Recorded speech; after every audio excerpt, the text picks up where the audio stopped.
One of the most infamous routes of this trade was the Zanj trade, which transported East African slaves to the Arabian Peninsula and beyond. The Zanj, primarily from the Swahili coast, were forced to work in brutal conditions, particularly in the salt marshes of southern Iraq.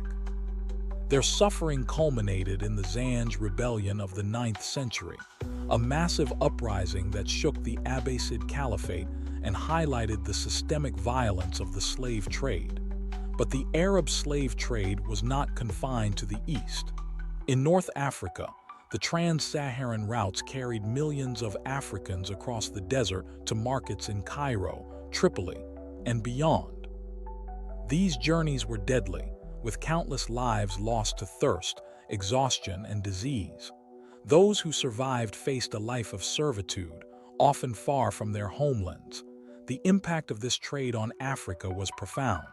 Entire communities were destabilized, and local economies were reshaped to serve the demands of Arab markets. The legacy of this exploitation persists in the cultural and genetic makeup of the Arab world, where African ancestry is often overlooked or marginalized. The scale of the Arab slave trade in Africa is staggering.